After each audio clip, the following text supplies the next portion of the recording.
साहब उत्तराखंड जन विकास मंच के अध्यक्ष जी, अगर इनमें से कुछ हमारी मातृशक्ति अगर थोड़ा बहुत अगर पहचान हो तो एक दिन जिस दिन आप सबसे शुरुआत का एक मूवमेंट किया था उस दिन, हाँ तहसील में, उस दिन मैं खड़ा हुआ तो मैंने भी दो शब्द रखे थे।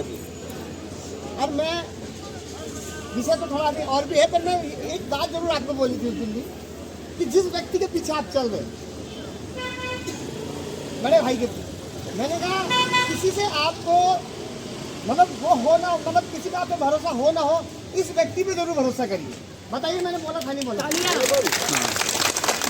वो मैंने इसलिए बोला था क्योंकि बड़े भाई का मार्गदर्शन, उनका तो संरक्षण है ही है। पर जब एम्स की लड़ाई हुई थी, एम्स के खिलाफ आपने निस्वार्थ भाव से 9 से 10 महीना धरने पे बैठे रहे। अब जब आप पहले की अगर बात करें एम्स की ना, तो एम्स के हमारी सुनवाई होती ही नहीं थी। वो हमें ना मतलब कूड़ा कबाड़ा, मतलब खच्चर गाय खच्चर हमें ऐसे समझते थे अगर आप लोग कभी जाते हो पहले। आज की वहाँ की अगर आप स्थितियाँ परिस्थितियाँ देखेंगे तो बहुत कुछ बदली हुई। काउंटर लगे होंगे लोकल के लिए, कई चीज़ें हुई हैं, तो वहाँ पे एक अलग व्यवस्थाएं बनी है, तो उसका श्रेय हमारे बड़े भाई साहब को ही जाता है। तो एक जोरदार चाहिए आप इनके। इसके बाद भी ऐसे कई मूवमेंट्स हुए कि छोटे जो अपने नगर निगम स्तर के या पंचायत स्तर के हमारे ग्रामीण क्षेत्र ऋषिकेश के अंदर जो भी एक काम थे ये करते रहे। फिर एक बहुत बड़ा एक मुद्दा हुआ, फिर एक बहुत बड़ा मुद्दा हुआ हमारे जो शहरी क्षेत्र से जो वो कूड़ा था, कूड़े का जो ढेर था वो ग्रामीण क्षेत्र में ले जाया जा रहा था। तो हम लोगों का कहना ये था कि देखिए एक जगह की परेशानी दूसरी जगह डालना कोई उचित बात नहीं है। बताइए वो सही है क्या कि मतलब एक जगह की परेशानी दूसरी जगह जाके वो क्या, वहाँ भी तो इंसान रहता है। तो उसका निराकरण ये होना था कि यहाँ से उठा के कहीं बाहर ऐसी जगह पे उसको प्लांट किया जाए ताकि ये समस्या ही खत्म हो जाए। आप एक समस्या को उठा के दूसरी जगह समस्या अगर पैदा हो जाए तो उसका कोई समाधान तो है नहीं है। तो उस विषय में मैं बताऊँ आपको कि अगर आप सब ऋषिकेश से तो होंगे सर, बिल्कुल, तो आपको पता होगा यहाँ पे गोविंद नगर में कूड़े का ढेर यहाँ पे लगा हुआ है। तो इसको प्लांट, इसको यहाँ से उठा के हमारे माया मार्ग अमित ग्राम में उसके पीछे जो प्लॉट है उसके पीछे वहाँ पे मतलब स्थापित करने का प्रयास किया जा रहा है। तो उसके लिए भी मैं आपको बताऊँ, हम सब ग्रामीण एक हुए और हमने बड़े भाई की शरण ली, और बड़े भाई ने ही तब हम सब बैठे, बड़े भाई ने कहा ऐसा कर सकते हैं, क्योंकि बड़े भाई जानकार व्यक्ति हैं, हमारे जो न्यायालय से जो याचिकाएं होती हैं उनमें अच्छे इनकी पकड़ है। तो हमने भाई साहब से मदद ली, तो भाई साहब ने उस विषय में भी जो प्लांट आज से 2 साल पहले वहाँ पे लगने वाला था वो आज तक इनके प्रयासों से नहीं लग पाया। एक जोरदार तालियां भाई साहब के लिए होती है, क्योंकि हुआ ये कि हमें अब इस सिस्टम पे भरोसा नहीं। अगर हमें बचा सकता है तो केवल वो न्यायपालिका बचा सकती है। बाकी जो आप प्रदेश में जो उथल पुथल देख रहे हैं ना, किस तरीके से लूट खसोट और भ्रष्टाचार के अलावा कुछ इस प्रदेश में नहीं रह गया। यहाँ पे देखिए आंदोलन होते थे, आंदोलन हमारा अधिकार है। आप मारपीट वो आप पुलिस को जबरन फोर्स इस्तेमाल करके अभी कल की जो ये आज जो धरना जो हम दे रहे हैं ये मुख्यतः इसलिए दिया जा रहा है कि जो कल जो हमारी मातृशक्ति, मैंने जो वीडियो डाला है किस तरीके से उनके साथ बर्बरता की जा रही है। अरे भैया, जिन मातृशक्ति की बदौलत आज हमें ये उत्तराखंड मिला है, हम तो कहेंगे कि वो मातृशक्ति ही थी। अगर वो बाहर ना आती तो हमारा पुरुष राजनीति का शिकार हो जाता है। पर जो हमारी ये जो मातृशक्तियाँ आई है ना, ये आज जो ये राजनीति का शिकार नहीं है। तो आवाज में इतने आगे देखे पुरुष को आया, क्या क्या पुरुषों की परेशानी नहीं है? सही बात है, मतलब आप समझ रहे हैं पुरुषों की परेशानी नहीं है। उसमें आपके भाई भी होंगे, कोई होगा, कोई ना कोई सब होंगे।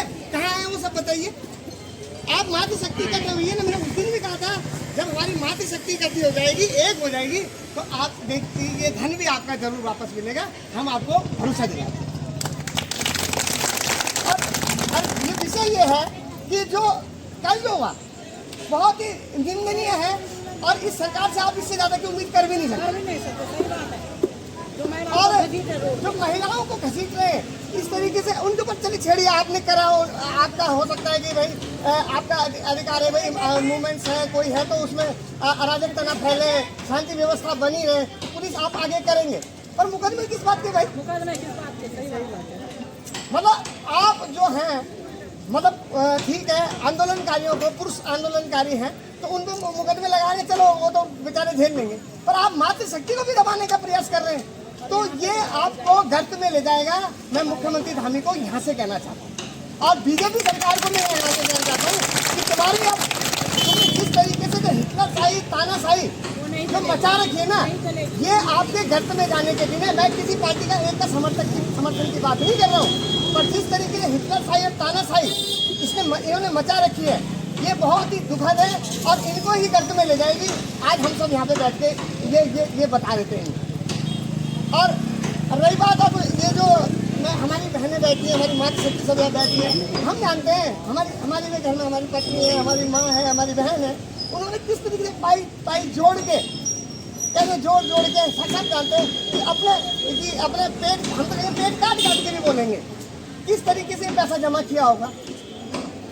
तो वो पैसा जमा किया होगा, यही तो क्या होगा कि अपने आने वाले कल के लिए, अपने भविष्य को सुरक्षित करने के लिए आप जो हमारी सरकारें हैं, हमारा जमा धन तो सुरक्षित नहीं कर पा रही, ऊपर से जो इनको हमें सुरक्षा देनी चाहिए थी, ऊपर से हमारे ऊपर लाठीचार्ज करवा रही है। जो इनको हमारी निधि की सुरक्षा करनी चाहिए थी, हमारी माताओं बहनों की सुरक्षा करनी चाहिए थी, ऊपर से ये क्या कर रही है, हमारे ऊपर लाठीचार्ज करवा रही है। तो इस तरीके की सरकार, देखिए कोई कहे कि सरकार के खिलाफ है, तो सरकार के खिलाफ तो बोलेंगे ना, क्योंकि अभी आपको छोटी छोटी चीज़ों का पता होता है। आपकी LIU होती है, लोकल इंटेलिजेंस यूनिट होती है। मैं आपको बताऊं, ऋषिकेश के अंदर नहीं भी होगी ना, 8 से 10 सरकारी अधिकारी होंगे वो जो LIU का काम करते होंगे, उनको कोई छींक मार देगा ना आप में से, और उस छींक में कोई वायरस होगा तो वो भी सरकार को पता चल जाएगा, अरे फलानी ने छींक मारी थी, वहाँ पे कोई बात उसको उठा लो वहाँ से। ये क्यों नहीं पकड़ पाए आप? इतना बड़ा 2000 क्योंकि सरकार इसमें लिप्त है। बिल्कुल सही बात है। जो सहकारिता मंत्री है, जो सहकारिता मंत्री जो भी ये हमारा होगा, वो भी इसमें लिप्त होगा। इससे आप ये मान के चलिए, आप मान के चलिए। इसी तरीके से आप लोगों पर दबाव बना रहे हैं। और मैंने पहले भी कहा था, बड़े भाई ने देखिए बहुत अच्छा स्टेप लिया। ठीक है, सुनिए, देखो हम राजनीतिक तौर पर तो लड़ाई लड़ ही रहे हैं। ये जो लड़ाई चल रही है बड़े भाई का, देखो जो हमने कहा था ना कि बड़े भाई से क्या उम्मीद है हमारी। बड़े भाई हाईकोर्ट गए, जनहित याचिका डाली, और आज आप ये समझ के चलिए सरकार से आपको लाभ मिले न मिले, पर एक न्यायालय जो है वो आप उस पर हमेशा भरोसा जिंदा है, और उस पर भरोसा हमेशा रखें। वो हमारे बड़े भाई के तरफ एक तारीफ से तो मैं ज़्यादा नहीं कहूँगा, और यही बात कहूँगा, मैं पेशे से वकील हूँ, पर बहुत ज़्यादा आजकल पढ़ नहीं पा रहा हूँ, क्योंकि थोड़ा सा है कि हमारे पंचायतों में चुनाव है, तो शायद इसकी हमारी थोड़ी तैयारियाँ चल रही हैं। तो मैं ये कहना चाहता हूँ कि मैं, बड़े भाई तो आगे हैं ही हैं, इनके पीछे हम भी हमेशा आपके साथ हैं। धन्यवाद। आपको तन से हो, मन से और धन से हो, जहाँ पे हमारे बड़े भाई हमें आदेश करेंगे, आपके लिए हम लोग, आप हमारी माँ बहनों के लिए हम हमेशा समर्पित हैं। कितनी बात कहते हैं आप लोगों को। धन्यवाद। थैंक यू सर, धन्यवाद आपका।